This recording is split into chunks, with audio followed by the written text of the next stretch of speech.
What's up, everybody? It's Izzy. I apologize for the lack of frequency with the videos, at least compared to what I've been doing lately anyway. But after a chat with the Gandalf of powerlifting, which is of course Ben Rice, I realized that I needed to make a video today before I started getting off track with my habits in terms of upload frequency. So one of the things that I've been doing lately to create so many more videos than I usually have is, instead of always trying to come up with some topic to talk about, I just talk about whatever's going on in my training currently, or like something that I had an email exchange with one of my clients. So one of the things that's obviously come up recently for me is that I'm pretty damn sick. In fact, I was so sick I was pretty much bedridden for a day here. So I want to talk about my opinion and what I actually do when it comes to training while sick. Now, this is not really going to be like the evidence-based recommendations here.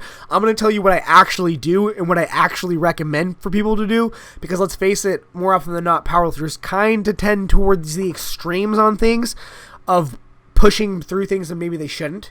So I'm going to tell you what I actually do here and what I actually recommend. So I think you have to realize that a lot of this is a judgment call, and that there are advantages and disadvantages to training while you're sick.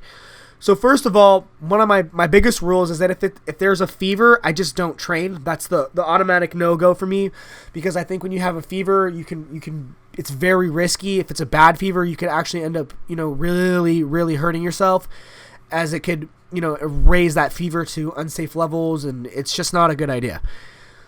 However, if it is just a moderate cough, moderate congestion, or something like that, I pretty much will always train through that.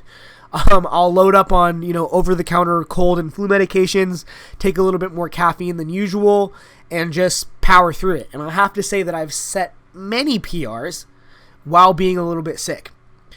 Now, there is a kind of gray zone that's harder to deal with, and that is, let's say you have a severe cough, or you have severe congestion.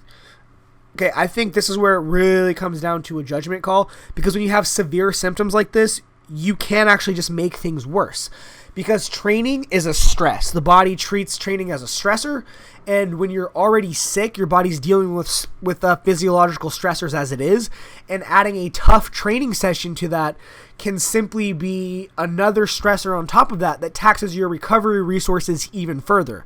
And I can tell you from personal experience that I feel like sometimes I would have had a cold for 3 or 4 days, but since I just completely ignored it and was bullheaded and tried to train through it, I extended that sickness to 2 or 3 weeks, where it wasn't really as bad anymore, but the symptoms just lingered and lingered, because I was doing these super hard training sessions that were hard to recover from on their own while I was already a bit sick, and it just made me sicker for longer.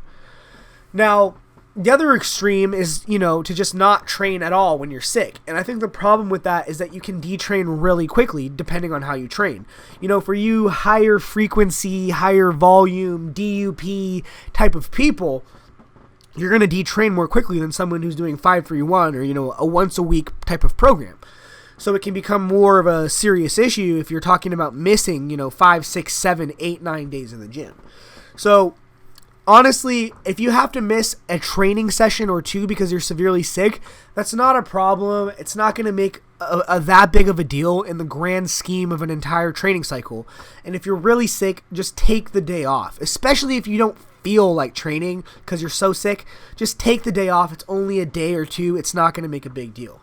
However, once you start to get into that range where you're having to miss 3, 4, 5 training sessions because you're just sick, hopefully at that point you've actually gone to the doctor to figure out what's wrong.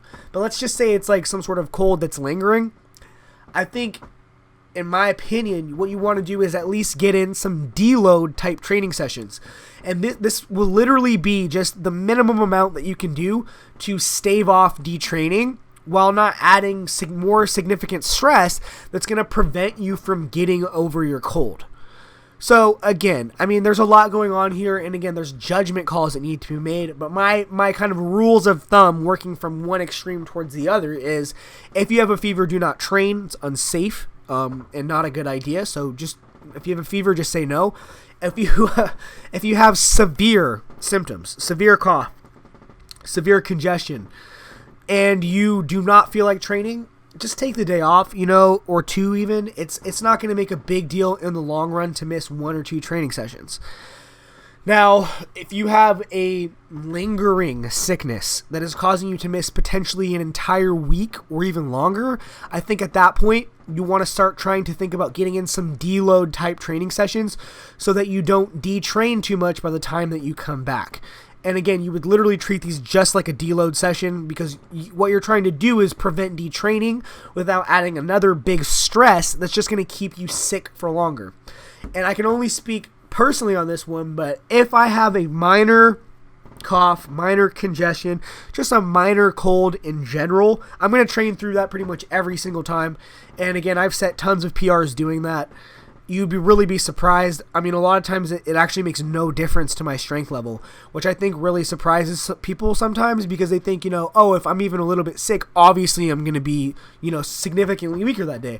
And I've just not found that to be the case. When I have little minor colds and things, it sometimes just pretty much has zero impact on my performance that day. Like even just other things like how much I've slept or how good my eating will be more important than if I have a minor cold. So in my experience, I pretty much train through the minor things 100% of the time. Just take a little bit more caffeine and some over-the-counter cold medication and you'll be good to go. Now the last consideration here is whether or not you're contagious. So if you're contagious, you know, don't be a dick. It's probably better that you just stay home.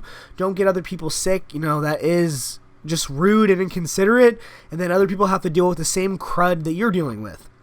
On the other hand, I understand that you have to live your life and leave the house at times. So just, you know, be hygienic. Wash your hands, cover your mouth, wipe down the equipment after you've used it. And in general, be conscientious about the germs that you're spreading. You know, don't get other people sick. It's just, I mean, come on, guys. Be a good citizen, right? I mean, that's the last consideration. Anyways, as always, my friends, I hope you enjoyed the video. I'll try to get back to putting out content more frequently as I get healthier here. But, like I said, hope you enjoyed the video.